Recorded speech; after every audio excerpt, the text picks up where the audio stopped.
A short, colorful lyrical digression by Maria Gunko, published on March 28, 2024.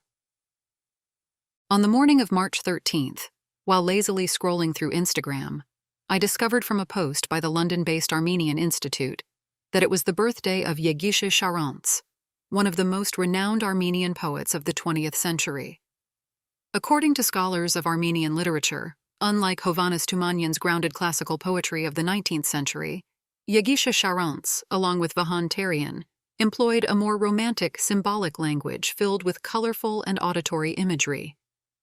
The practice of perceiving and describing the world through color is a practice close to my heart and forms the basis of my interactions, be it with people or places. To me, kisses have colors, ranging from a green, friendly peck of greeting to a slow and passionate burgundy kiss with a lover.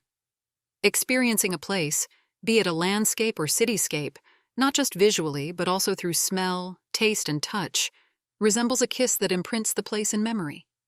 In commemoration of Yeghishe Charents, I decided to delve into his colorful universe and see how it resonates with my own, especially in terms of describing Armenia's landscape and territory. Dear admirers of Armenian poetry, have you ever wondered what the cornerstone color in Charents' poetry is? The right answer is blue. Literature scholar Burastan Zulumyan points out that the word blue appears in Charents' poems 119 times, compared to just 9 and 12 times in Tumanyan's and Terian's works, respectively. This is quite remarkable. Upon examining the texts, one finds that Charents uses blue to describe both emotions, such as sadness, nostalgia, longing, and natural phenomena like the sky, lakes, rivers. There are even several poems with this color in their titles, including Blue and My Blue-Eyed Homeland. The latter piece especially piqued my interest. First, because of its portrayal of Armenian spatiality, and second, because the pairing of blue-eyed with Armenia struck me as oxymoronic. While reading and translating the poem, I found myself immersed in a deep blue melancholy, where the fluid homeland is compared to an elusive, lost lover. Oh, my distant blue-eyed lover, are you a girl or a hut in a garden? Charents writes of solitude and longing, of desire to be unseen and silently weaving them through references to rivers, winding streams, valleys, and gardens. As I muddled my way through Charents' original Armenian text line by line, I imagined the Debed River flowing through the gorges of Lori Province, hugging the gentle green slopes. Shepherds drive out their cattle in the morning fog, while the wind rustles the leaves of fruit trees. The solemn saints in Kobayar Monastery's frescoes guard their secrets in the redeeming shade and coolness. Lori could be the setting of Charents' poem, but this picturesque green-blue landscape doesn't entirely define Armenia, at least not for me. My quintessential image is the arid semi-desert of the Ararat Valley, the country's most densely populated area. Here, sienna dominates, not blue. The landscape is characterized by bare, rocky soil, scorched grass, and thorny shrubs, dusty pink, orange, or beige tufa buildings, rusty fences and structures. The aggressive sun is more of an adversary than a friend. Only for a brief spring period do these landscapes burst into bloom with yellow dandelions, red poppies, and purple lupins, before quickly giving way to summer's dried flowers.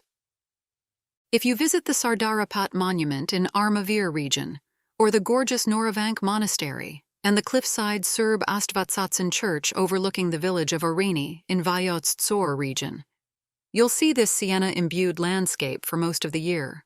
Similar colors welcome you in Megri, along the Arax River border with Iran. Here is the pale sienna hues of a non-functioning train station, with deserted locomotives on tracks leading nowhere and a damaged Soviet propaganda statue of a one-armed anonymous woman. Her once bright white paint is slowly being overtaken by yellowish lichen, making the rubble of the architectural ensemble an integral part of the natural environment. Just a few kilometers away, the most southern bastion of bygone socialism in Armenia, an abandoned Soviet border checkpoint, is beige with rusty smudges. Its faded, dirty red hammer and sickle flag still hangs on the wall among the outdated maps and unrecognizable debris of discarded goods, crockery, documents, and bits of ammunition. Charents' Armenia is steeped in blues in every sense of the word. The Armenia that I found is filled with shades of red, yellow, and brown. Yet it is not the fiery red of Charents' revolutionary poetry or the golden yellow of Terrian's lyrical odes to autumn. Getting to know 20th century Armenian history, these colors come to represent something quite different. It is the blood flowing over sharp stones from the wretched feet that walked hundreds of kilometers escaping massacres and torture. It is the Soviet purges of the 1930s under the red flag that took the lives of Charents himself and many more. Sienna is the barren soil that needed endless efforts to yield crops. Brownish is the rust that remained from the post-socialist restructuring industries and welfare. These colors are harsh and blunt. Armenia's semi-desert, prickly, and arid landscapes testify to the resilience of those who persevered and made the land habitable, who traversed these terrains until they reconstructed the soothing comfort of home. The home that is personified by Yeghishe Charents as a delicate blue-eyed creature in part reality, in part a nostalgic dream,